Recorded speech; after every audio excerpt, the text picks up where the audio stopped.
I am a philosopher, musician, and analyst. My name is André Davis. I've had an idea in my heart for decades that I have kept to myself. Now, I want to share that idea with you. It's no mystery that as humans, we thrive when cooperation is at the forefront of our efforts. We feel a primal joy. In cooperation, we have evidence that we are not alone in this world. Then, why do we recognize and contribute to cooperative community resources so infrequently? Why doesn't this positivity and enthusiasm for positive social engagement remain a priority? Let's answer those questions together. What will it take to empower our communities? Let's learn what it is to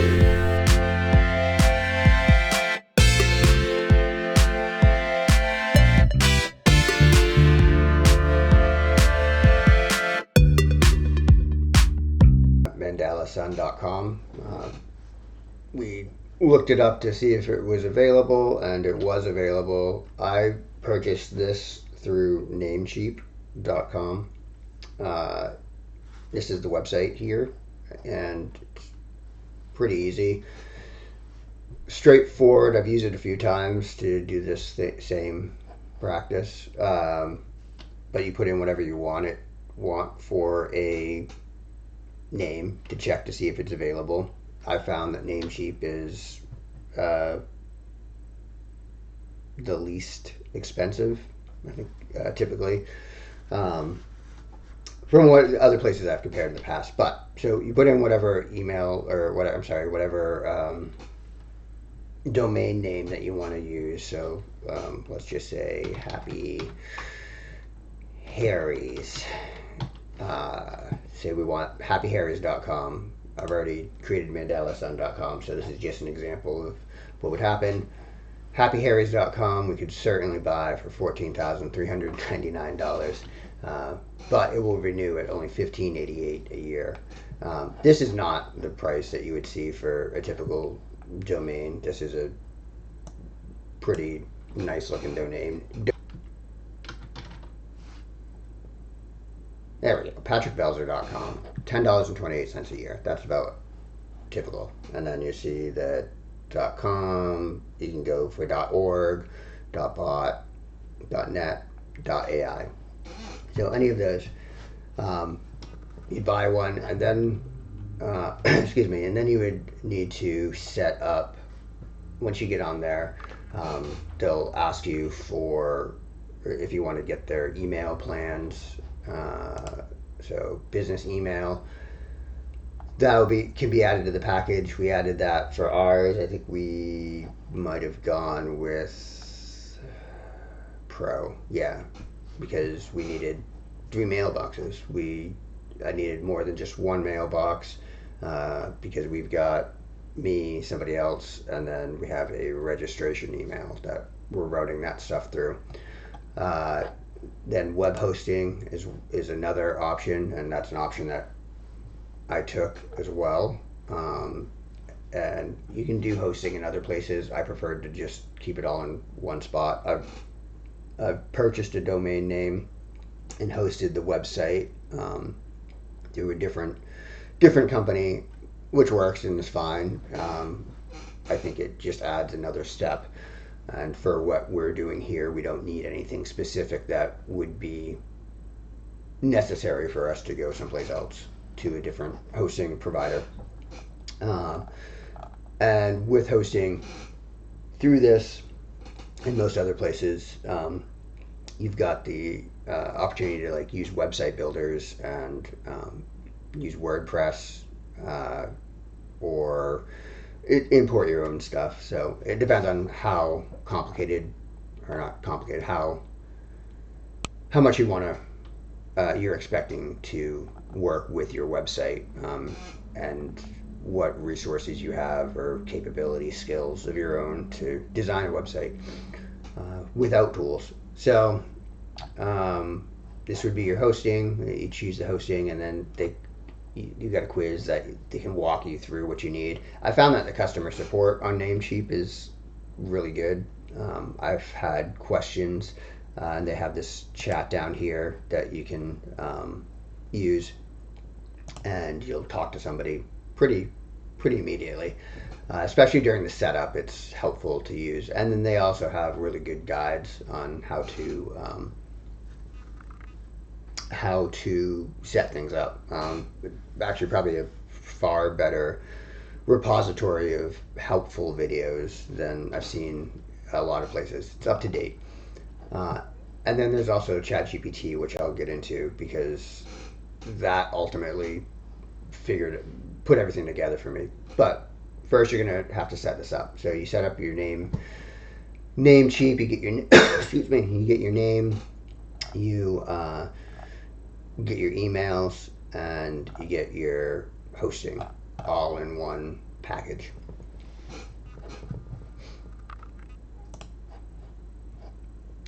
After you get NameCheap, you are going to want to get some platform that you can get your emails from and communicate. If you're working with somebody else, communicate with other people through. But even to have a business email address is more professional, and you have a bit of ownership. It's kind of nice to have that. So you can use whatever platforms you want to run that. I prefer Microsoft 365 for business because I use it in my personal life and have used it forever, for as long as it's existed. I also use it in my professional life because that's what most businesses use is Microsoft products. You could use Google has options, and then there are certainly other platforms that are available that you can explore. Again, I used Office 365. It works for me. We have used, I think we just got the standard. Yeah, and that comes with access to all the things that I'm used to, Word, Excel, PowerPoint. We can set up webinars with this one. The collaborative workspaces, not so much using Loop, but more using SharePoint to share files, as we've been building everything from that first section of the customer, understanding the customer and all the marketing things that went into that.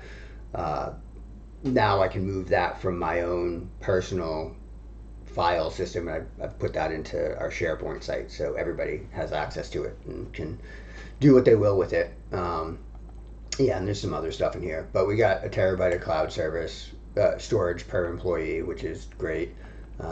We can meet with each other online if we need to, which we could do anyway without using Teams and Microsoft Office, but this just makes it a little bit more streamlined. And I think also when you start working in that type of environment, you get a little bit more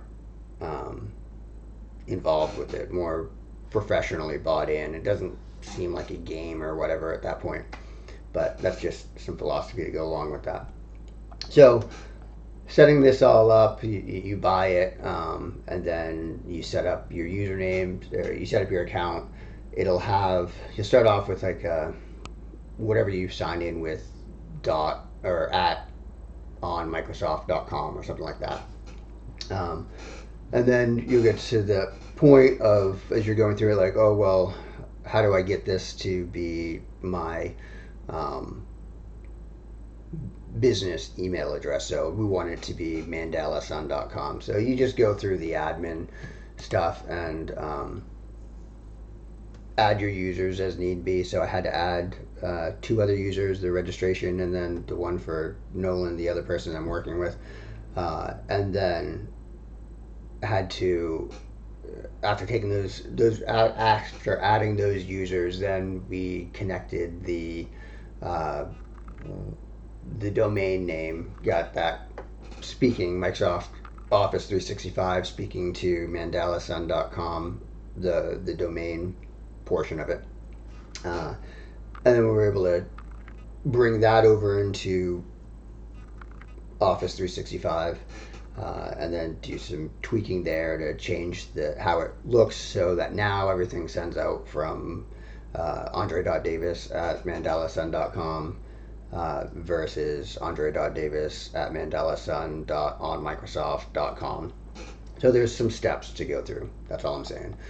I use ChatGPT to iron it all out because there were some things that weren't working. I hit a point where because NameCheap there are two different, or there's DNS type settings that you can put on in there, and one of them allowed me to add the records that I needed to add so that we could email, and one of them allowed me to show the website, use the domain name in the website, and have the website open up. But for whatever reason, when I was setting it up initially, it wasn't working right. I don't know if there were more records that I had to add, but I had to go to ChatGPT to figure it out, and even then it was a rough start. But answered, and then I had to put in some different CNAME records, and there was another record I had to put in there. So you'll learn about this stuff as you go through, and it's not super complicated if you just ask for things from ChatGPT. If you're doing that in a very step-by-step way, avoid asking for broad responses. Just specifically call out the things that you want. That's a tip for ChatGPT that's helped me. But this gave me the step-by-step through, and I actually ended up saving it all into a document. Here, absolutely. Here's this was all great information, and keep steps work great. Can you package this up and do an instruction document, which is right here. But it actually didn't come out very good. It wasn't a very good instruction document. I had him do another one at some point, but I have that. If you're interested in it, feel free to leave a comment and ask for that.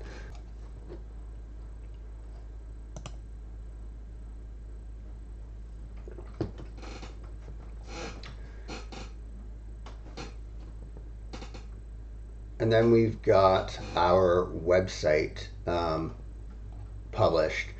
So after you get NameCheap set up and your email set up, then you can go to the domain hosting in your account for NameCheap, and then they will point you to the cPanel, which manages your website. cPanel is basically what you'll see in any hosting services.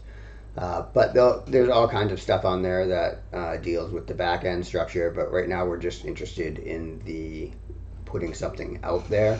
So within cPanel, there's an application called Website Builder. It's just a drag and drop.